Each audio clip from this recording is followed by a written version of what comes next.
Hey Spuddies, PotatoMcWhiskey here, and welcome back to Stellaris. Under the Children of Blurgle, we have finally found the Toxic God, and it kicked our ass. Boy oh boy did it kick our ass, and what we're currently doing now is converting all of these juicy energy, minerals, and food income into Forge World income. We need to make as much alloys as humanly possible. I need to get more people onto this planet. I need to upgrade this planet. And so that's the plan, is to start getting rid of the agriculture, mining, and generator districts on a lot of the worlds. Like, for example, on my main planet here. I don't need them here anymore. They would be better placed somewhere else in my empire. So the plan is to transition away from mining and agriculture in my capital towards city districts and, well, more so industrial districts. So let's go ahead and get that underway. We will replace these with industrial districts. If we're looking at Cam Prime, our industrial world, we no longer need to be producing food in here because, you know, we're producing a ton of surplus food. So we can replace these with yet even more industrial districts to produce just an insane amount of consumer goods. We're making over 150 consumer goods here on this planet, which is really, really damn good. We definitely want to get a Psi Corps on every single planet that we can. And then otherwise, we want to build things like synthetic crystal plants here. This will allow us to convert minerals into strategic resources, which are like your tier 3 resource that is used to enhance your economy. So you can see here,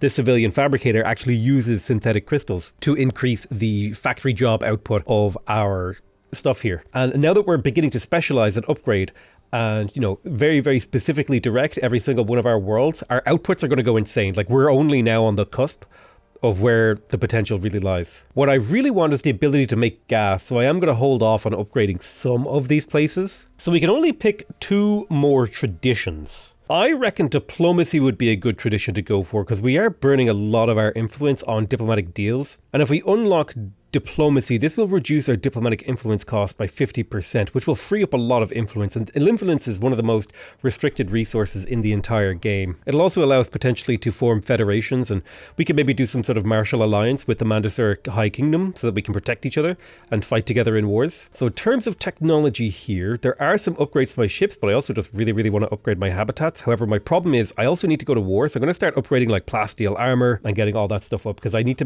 probably need to get to 4 fleets to be able to start to conquer the galaxy. Also, we did just unlock battleships, and battleships are unique because they can actually be really effective carriers. They can have up to 3 strike craft inside of them. So I'm pretty sure how this works is accuracy is a measure of like the baseline chance for a ship to hit. Tracking is how much evasion the ship ignores. And so like you subtract evasion from accuracy to get your chance to hit, and then you subtract tracking from evasion to get your chance to hit. It's like a big complicated thing. So like if you add chance to hit, you increase your baseline chance to hit, but you need more tracking in order to get rid around other people's evasion. It's kind of a confusing and complicated thing, but generally speaking, small guns will have high tracking and high accuracy, whereas large guns will have high accuracy and low tracking. I'm torn between if I want my battleships to just be large weapon carriers with like massive railgun batteries.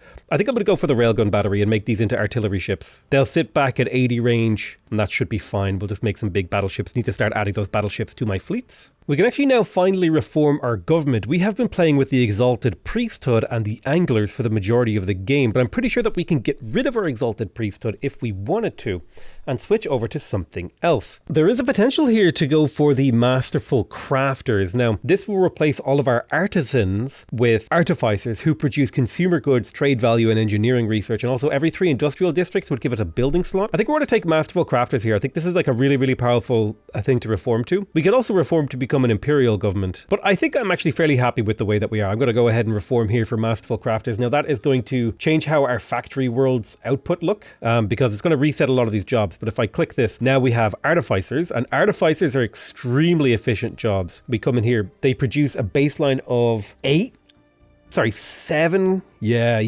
This is really, really good. So our income just like boosted massively. You see, my economy is now stabilized after that changed, and we'll start to see that reflect across my empire. Serious boost in engineering research as well. So start to finish these really, really quickly. I really need to find where's gas purification. I need to be able to make gas. That's the thing I've been missing this entire game. Finally, exotic gas refineries. We found them. We can now make exotic gas. God, I've been waiting for that for a long time. We also have the 0-point reactor, and the more excess energy that your ships have, by the way, the better they perform in combat. So having the maximum level reactor is actually going to be really helpful. Let's activate the Fleet Supremacy Edict for 73 upkeep in Unity per month. We will get 10% ship build speed and a little bit of experience for our ships, because your ships can level up as they get experience. There's a lot of stuff in here that I should also consider activating. We have maxed out our food storage. So let's sell off all of that food. Boosh.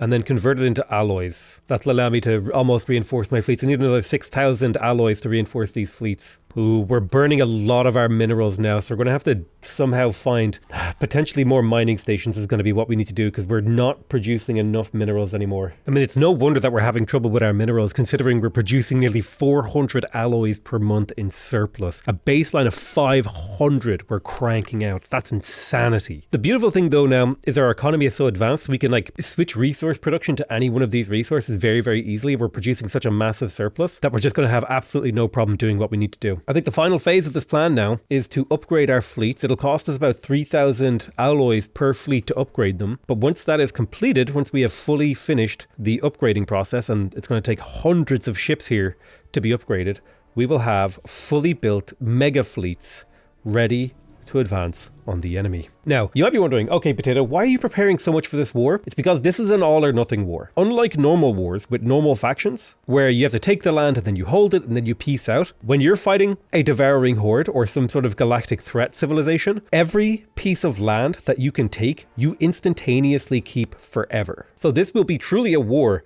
that won't be decided at the peace deal. It'll be decided during the course of the war. Like which bits of land that I hold and I get to keep is going to be entirely based on the combat, on the fighting, on the everything else. So I'm going to absolutely like build an insane amount of assault armies, because I'm going to need to drop like literal thousands of troops on their planets, because their planets are going to be filled to the brim with extremely angry alien species that really don't want to be. You can see here, they have already become crisis aspirants, which means I feel like I need to deal with them now before they really do become a galactic threat. I think I am strong enough. And if I'm not, I guess this campaign ends here because they will kill me. But it's me or them. That's how it has to be. But our fleets are now incomprehensibly strong. 22,000 combat power on the Void Butcher. If you remember, only like a few years ago, that was like a 10,000 power fleet. And then a few years before that, it was like a 5,000 power fleet. We're reaching like the super curve, the super arc, where our power is becoming unstoppable. There's I love this. I've built Sulan Fortress. There's 2,300 worth of garrison force on this army. Do you understand how many armies you would have to land to break this planet? Do you understand how many soldiers would be required to destroy this? How long you would have to bombard this? Honestly, I have made this planet so worthless, so painfully difficult to break, that you're better off using a planetary destruction weapon and just blowing it up. Now, I wonder if the Mandrasura High Kingdom, would they consider a federation with me? They would actually consider a federation, but I think what I want to do is to strike out into my own and take on the Raveners. Now is the moment to strike. We're going to go ahead and declare a rivalry. This will increase our influence per month. Ooh, we can unlock the orbital ring. This is a really cool thing. I'll be able to talk about this, but all of my focus is going to be on this war. Ooh, I can actually invite the Indrasura Kingdom, or the Mandrasura Kingdom. Now, the one problem I have with inviting them to the war is that they will also get to keep any of the land that they can take. And I would rather take all of this land for myself. So let us declare war. We are going to be attacking them on our own to end the threat.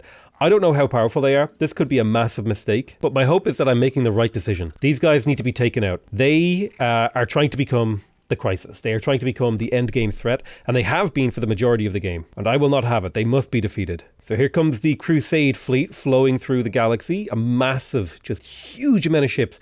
And I'm also going to be constantly reinforcing these ships from my shipyards with my alloys and stuff. So you'll see here, you'll notice that we instantaneously just permanently claim this land. Now, they do have some fleets floating around, and that's something we're going to have to contend with. We're going to want to fight this war very carefully and very contentiously, and try to force a relatively early surrender. I'm going to break off a fleet to take on this battle station over here. It should be fairly simple. And then I want them to bombard this planet, depending on how many armies are on it. Yeah, it looks like they've got a massive garrison here. So we're going to have to blow through and blow that planet up for a while. This fleet here, I want to send them to just capture some of the side stations while we hold with our main fleet and wait for our...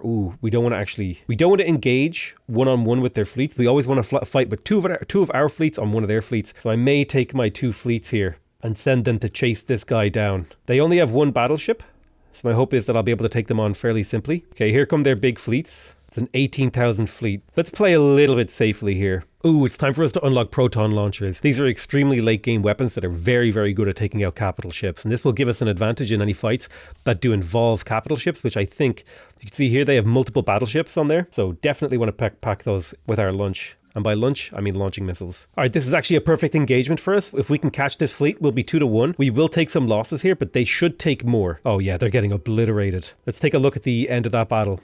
So my admiral actually managed to level up from that fight. We lost a couple of destroyers, a couple of corvettes, a couple of destroyers. We killed mostly corvettes there. But more importantly, by bouncing that fleet, we are now in a position to expand aggressively with these fleets. Every single one of these stations that we take, every single choke point that we hold, will make our lives easier. So I think I would like to get to the Patrigor choke point. Also, I need to constantly be reinforcing with my alloys. I need to be selling off basically every resource that I have in the endeavor to purchase more alloys to fuel my fleets. There's a lot of stuff in here that we'll have to invade. But that's okay, we'll get to that. Let's make sure we set our bombardment stance to indiscriminate. We're fighting against species that absolutely will never accept our rule. These are Gestalt consciousness creatures who cannot live in an independent empire. So we don't care if we completely obliterate their planets, if we completely obliterate their species, we can always build back. But we can never incorporate these guys into our empire because I believe they're drones. They're part of a hive mind, and the hive mind does not belong inside our empire. We've taken control of Karka, but we need to get all the way to Patrigor.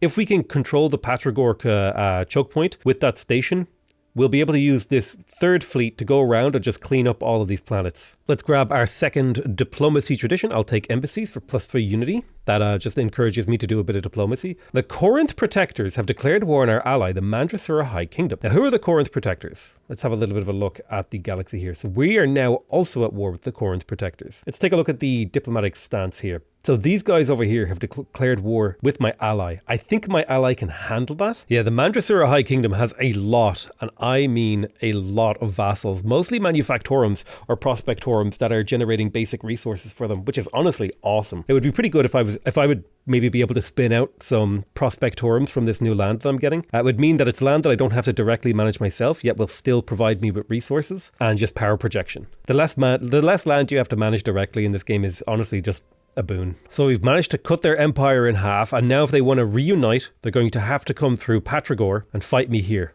which is perfect. Ooh, all Mandrasura throughout the galaxy have undergone a great change. So I believe these are like the little mushroom people that live... Oh, no. These are my friends. They have gone to the next level of psionics, which is what we're going to be doing in the near future once we finish our tradition tree. So now that we're in control of Patrigor, we need to start thinking about how do we siege down these planets that are here, and also how do we deal with this fleet that's caught behind our lines. We have our choke point here, and if we can take everything that's inside of this choke point, we'll be a much more powerful empire, and then we can just repeat the war a few years down the line. But my main goal here is to make some small gains. I don't need to make immediately huge gains. I don't think I can wait any longer to bombard this planet. I'm going to go ahead and land my troops. I have a limited amount of time to conduct this war, so we're going to land the troops on Virl.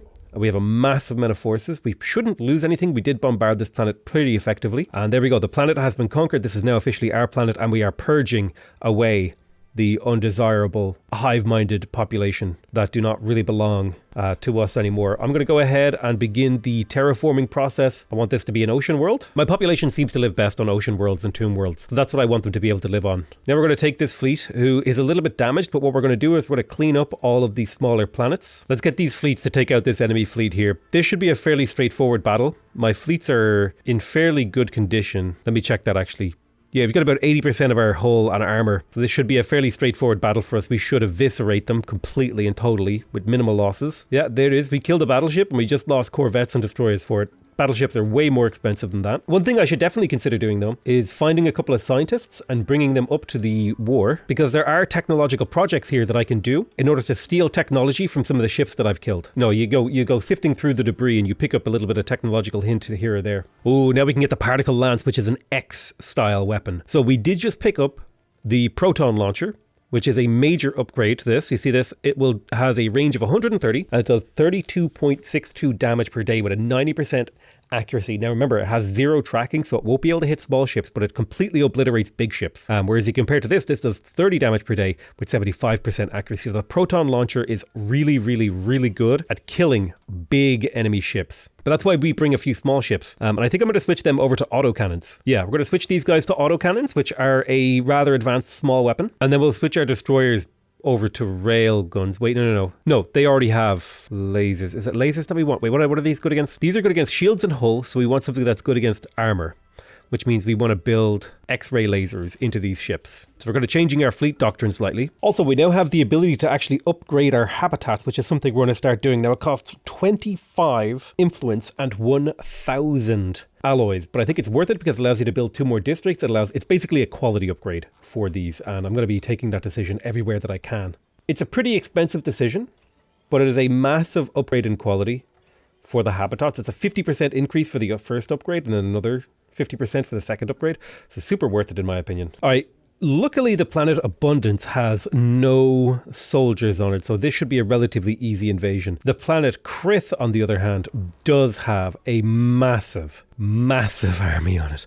And it's a relic world as well. This is going to require quite a bit of work to break. I'll need to bring around my fleets, possibly bombard it with 2 fleets or something. We'll have to figure that out. The war is going well. We have also managed to invade the planet of Regulus, and so we should be able to achieve our war goals. It'll just be a matter of time until these guys surrender to us. This is the Krithkakan Confederation. I decided to declare war on them. I probably should have claimed their planet. I mean, technically I could still do that. And if I did that, I would get their planet. Yes, they have like a couple of crappy little systems over here, but that's not really what I care about. I cared about just getting rid of this tiny little enclave. So I'm going to go ahead and settle status quo with them right now so that I can take that tiny chunk. They will accept that war, so I took a tiny chunk from them. And now I own this planet with a massive amount of population on it. We're also purging some undesirables. We don't like robots. Robots are be gone. Let's go ahead and do some stuff to fix this planet. First things first, we are going to launch an anti-crime campaign to bring down crime. We're going to declare martial law to keep this planet under control, and we'll distribute luxury goods. Luxuries have already been distributed. Let's give this a turn to see what happens. And then I'll go through and look through my systems to see if I have any planets with spare population that I can move to this planet to help occupy it and control it. Yeah, not really. I'd say this war is going exceptionally well. I've managed to take out this pocket right here, and we've only used up 1/3 of our war exhaustion capacity right now. So I think our next goal is to get 2 of our fleets back together. Ooh, okay, psychic traits are being found in our species. Yeah, we're going to go ahead and clear up this, get our 2 fleets together, and then continue to push into the Vivisandia Raveners' homeworlds in here. This is where all of their juicy planets are available for capture. It's about time that I finally managed to build an orbital ring, which is a type of starbase around Tufson. Now, the really cool about the orbital ring is that it contains specialized buildings that you can use to improve the planet itself. You can improve the quality of the planet, all that sort of stuff. And ideally, I would want an orbital ring around every single one of my worlds because it can really significantly boost how powerful you can make these worlds. This planet has become an insane place for science. And we haven't even fully upgraded it. Mostly that just comes down to the fact that I'm a little bit low on gas. I just do not have enough gas to do everything that I need, but it'll take me just a little bit longer to get all that together. And by the way, we're up to 700 population in our empire right now, and even though we're on maximum speed, things are starting to slow down. So the empire, the world is getting full, rather, in the sense that there's not much left. It looks like my ally is following my fleets for some reason instead of going off and taking on the Corinth protectors themselves. I don't understand why they're doing that. They like following my fleets, but it's not really helping them. I think they just kind of trust me to be the good war leader, but I'm not really interested in that other little war. I'm really focused on the Vivisandia Raveners. Let's make sure our orbital bombardment is set to indiscriminate. It's going to take us a very long time to blast through all of the armies here. I mean, we have what? About 1,000 worth of army strength floating in orbit, ready to invade this planet, but that still wouldn't be even close to enough to break all these armies. Let's take a moment to talk about Cam Prime. We have fully built up hypercomms forms, which is giving us culture worker jobs, which is reducing the amount of amenities that my people require. If I come in here and I check this guy, see his amenity usage is 1. Wait a minute, do I misunderstand how culture worker jobs work? Let me see here. Culture workers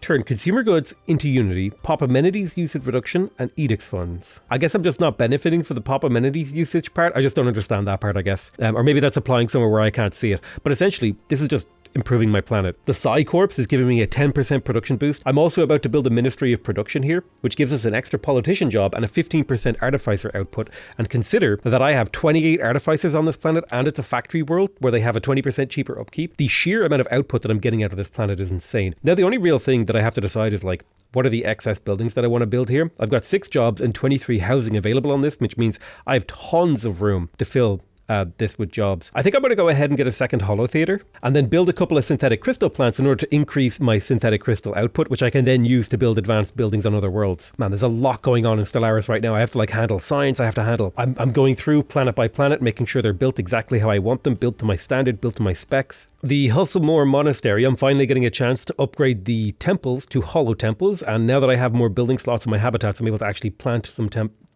extra temples down here. I've got a fully built mining world here. I guess what I could potentially do here is to produce moats. This would allow me to convert minerals into volatile moats, which are a highly sought after strategic resource. We have so much housing in here. It's so much unnecessary housing. I suppose the other thing that we could build could be commercial zones, which would give us a lot of trade values and amenities. But in my opinion, strategic resources are just better. You're better off having strategic resources. You could use them to upgrade your other planets. It's always good to have a surplus. So I've gone through my entire list of planets and reinforced the specialization of each planet. I've terraformed some planets. I'm just making changes all around the board. Going through basically everything. I spent all of my resources, and then I could just close this and not look at it for a little while. Then we'll come back and look at it again. I like that your planets don't need micromanagement quite as much in the late game. You can kind of just set things the way that you want them to be, and they'll slowly make their way towards that direction. Back to the war. We need to finish this war. This entire episode has just been this war, which I think you can understand considering how this is a war that defines whether or not I get to really be a galactic contender. This Mandrasura High Kingdom has surrounded me with vassals and kind of boxed me in for a very long time. So I've been waiting for a very, very, very, very, very long time in order to actually be able to break out of this shell that they've built around me. So we've reached the year 2340 almost. That means we're 10 years from when the crisis could potentially spawn. So we're going to want to be ready for that. Right, the garrison strength here is only 400 now. I think it's time that we land. We're going to take massive casualties landing on this planet. In fact, I'm going to go ahead and show you this battle, right? Land the armies. We're landing 1.4 thousand troops. And just look how quickly they'll shred through. This is the danger of trying to invade a planet with really, really good defensive armies. If we had tried to land all of these troops, look how many we've lost. And they only had 4 or 5 troops. We would have been in real big trouble if we had tried to land properly on this planet. But we will be purging 60 population from this planet. These hive-minded populations do not really belong. We'll have to probably rebuild this world. This is a relic world, which is a unique type of world. It should have a bunch of unique features, but it seemingly doesn't. Eventually, we might be able to turn it into an ecumenopolis, or whatever it's called. I think, though, this might serve as a good thrall world. No, it's a bit messed up to turn a relic world, like a beautiful relic world, into a thrall world. That just seems wrong to me. We'll have to go through and manage all of these planets that we're conquering. Found myself a new thrall world over here. Boosh. The city of Verl map. I decided to turn it into a thrall world. I felt like it was the right choice. I'm having a little bit of trouble with my baseline resources again, especially energy. Energy is a bit of a problem. Now, I am making enough food to where I can sell food pretty consistently to shore up my energy income, but that's not going to be true forever. The war is going fine, by the way. Just to give you an update, we're currently in the process of sieging down planets down here. For example, we're blowing up the garrison in Follengar. I think we've also mostly blown up the garrison in Livar, so I've got to go ahead and send my landing troops to go ahead and capture that planet. I think Neshmet, with its garrison of 700, will be next on my list too. Just slowly taking my time to blow up all these planets. The sheer size of the power swing that we've managed to pull from this war is kind of absurd, actually. The amount of land we've just taken, because remember, our previous border was over here in Lithium, or Illithum.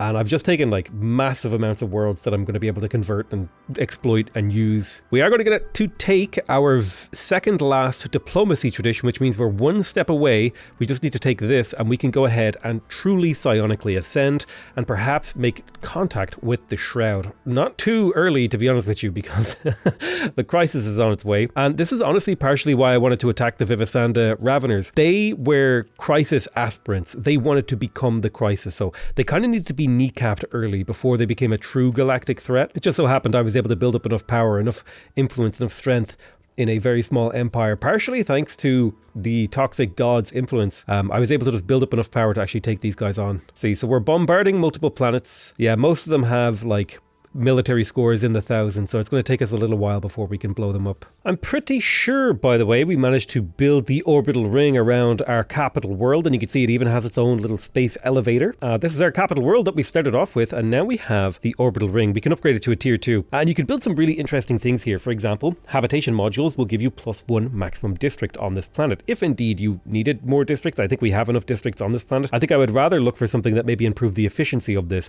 Orbital shipyards are fine. Anchorages are nice to increase your military capacity, but it's not really what I'm looking for. I don't need planetary defense guns. Let's upgrade this, upgrade it to a higher tier, and maybe we'll get buildings that we really care about. It is kind of cute, the idea, though, to have like a planetary defense thing, although I don't think anyone's ever going to reach our capital, so we probably don't need to defend it so heavily, which means, honestly, the most useful thing that we could build here, considering this city doesn't need any more population space in terms of districts, we have plenty of districts, right? I'm pretty sure we don't need any more districts in here. We filled out basically every job that we can possibly fill, so I will just go ahead and take some orbital anchorages, because they will allow me to expand my fleet size. If you're wondering what the fleet power of of some of these fallen empires looks like, yeah, 225,000. Mine are currently at 28,000, so I think it's going to be a little bit of time before we could take on a fallen empire. We've also just unlocked habitat worlds, which will allow us to get the final upgrade to our habitats. Ooh, mega engineering. We're going to be able to finally restore some ruined megastructures that we find.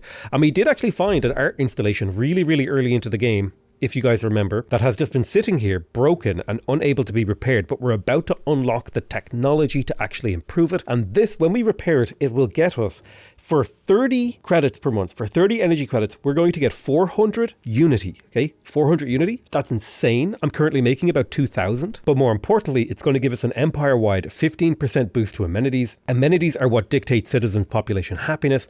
Happiness dictates the stability of your worlds, and stability dictates the production output. So we're going to see our empire just become even more absurdly powerful. Like, this is what I love about Stellaris, is that it is a 4X game only in name. What it really is, this is what a Stellaris truly is. It's an incremental game. It's about just making number get bigger. And there is something so satisfying about making number get bigger. It reaches deep into my psyche as an idea, and it's just incredibly satisfying to build an empire that's like super economically efficient. You know, we've got all this stuff.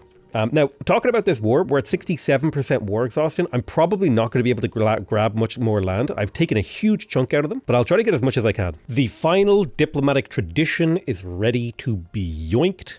Now, if I join a federation, I'll be able to contribute more of my naval capacity towards that federation. We also get 10% more diplomatic weight, which kind of matters for the Galactic Senate. But more importantly, we get the available envoys. And the big thing here is finally our people can transcend. This is the next step in the Psionic ascension path, and the Great Awakening has occurred. I've actually never really done a Psionic ascension, so I'm kind of unsure what that's going to lead to, but I know there's 3 essential psionic or ascension paths. You can either psionically ascend, technologically ascend by making robot bodies, or you can biologically ascend by essentially becoming cloning, you know, sort of masters of genetics is the basic idea, I think. So I'm curious to see what that will hold for me. So we have found the shroud, so we can now issue the special project to breach the shroud. I'm sure long-time players of Stellaris will be fully familiar what that has to going on, but I assume it's going to give us some sort of empire-wide bonuses. So it'll cost us 20,000 society research, which is quite nice because we're making about 600-700 per month. It'll take about 23 months. We'll get that sorted. We're very, very, very close to piecing out this war. We're reaching 80% war exhaustion, which means we are going to have to settle the status quo very soon. But I think I can maybe grab a couple of key systems like Tragula's Cross. If I could grab this, it would set me up to having potential conquest up to the northwestern side of the galaxy. And I'd also like to get a hold of Bij, which has quite a few systems inside of it. The big problem I have with Triangula's Cross is that there is 1, 2, 3 planets in here that I'm going to have to siege down individually, and they all have at least somewhat of an army. So we can now access the shroud through the contacts menu. It's unbelievably strange. I think we should reach into the shroud and see what we get out. So we can get increased evasion, low probability of success. Let's go for the high probability of success path. So we get a 30% evasion modifier for 30 years. Or for 5 years. That's actually pretty decent. I'll take that as a deal. We have a massive surplus of resources. We need to go through our planets. We need to start upgrading. We need to finish this war so we can go economically manage. We need to go kill the toxic god. There's so much we need to get done. I think it's time that I finally researched the Psionic army. They do like 9 maximum damage. They have 350 health, 500 morale. And if you compare that to a normal army that I can recruit, they only do 2 to 4 damage and have 200 health and 200 morale. So I think it's about time I got those Psionic armies. It would have made this war so much easier if I had Psionic armies. I don't have to sit here and siege down every single planet individually. Oh shit. They're counterattacking against my fleets over here and I wasn't prepared. Okay, that's bad luck. Alright, it's going to take me a long time to like reorganize my fleet. I think what I'm going to do is just accept that these are the borders that we've managed in this war. We're going to settle the status quo. They will accept the current standings. And now the children of Blurgle have extended up into one of the spiral arms of the galaxy. And the good news is there's a ton of pre-built infrastructure in here. There's a ton of hyper relays. You can see that based on the thick lines. So this has been a huge win for us. But there's a lot of stuff that we need to do. Most importantly, we need to go through and make sure that we upgrade every single one of our habitats to the next tier, which is going to require a little bit of finessing. We have to make sure that we're using all of the district slots before we can upgrade them. But every time we upgrade a habitat, it's going to cost us 50 influence and 1,500 minerals or alloys. But we're maxed out on alloys right now, so we just need to get this upgrading process done. Get all of these habitats upgraded to their maximum level. Also, I should be totally building a Psi Corps on every single habitat because it's a 10% resource boost as well as a bunch of unity and basically never ever having to deal with crime. Now that the orbital ring around our capital planet is actually tier 2, this is where we can get to pick some of the really interesting buildings. Now you'll see the standard stuff like hydroponics bay and crew quarters, the kind of things that you would see in these regular star stations. This of course is a Luthadriel trade station. What it's doing is essentially suctioning up all of the trade value in the local area. You see this stuff right here. That's what this station does. It suctions it up and adds it to my trading pool. And you can see up here, I'm making over 1,000 energy per month from trade alone. So that's what that station does. This station, however, because it's built around a planet, you can get some special things like low gravity mega refineries, which increases the minerals from miners. You can get stratospheric ionization elements, which increases the energy credits from technicians. You can get food from farmers and anglers. You can get trade value and amenities from clerks. You can get unity bonuses. You can get alloy processing bonuses. And then beyond that, you've got like the basics, normal stuff. I think what I would like this planet to be is to be a naval logistics office, because and then I want it to be research oriented. Most of the jobs on this planet are research oriented. So ideally, I would have some sort of building that would increase the amount of research you can do here. But I think I don't actually have that building yet. I have yet to unlock it, so I'm just going to go for a naval logistics office with a bunch of orbital anchorages, and this should give me a decent amount of naval capacity. It's not an amazing amount of naval capacity, but it's a decent amount. Now, the most strained resource that I'm going to be running into now is going to be influence. And there's a couple of good ways to get influence. One of the good ways is to have rivals. Another good way is to have a large fleet, because that will give you power projection. You can see here, I'm getting a significant boost to my power projection. So yeah, and influence is going to be the most limited thing, because that's what you use to build megastructures. It's what you use to build new planets. It's what you use to do basically everything super late game has to do with the with influence. Influence is just everything in the super late game. So, but I've reorganized my stations. I've rebuilt my stations. I'm going to reorganize these sectors as well and these planets. But I think what I would rather like to do right now is gather all of my fleets and take another crack at the toxic god. I think I'm strong enough now. Finally, mega engineering has been complete. We can now come in and begin the restoration of this mega art installation. We just have to wait for a bit of alloys because I just spent it all rebuilding my fleet. And it's time for us to pick our final tradition tree, and we have a few interesting choices. We could go for adaptability. This would give us monthly food output as well as making us harder to invade. It would give us habitability,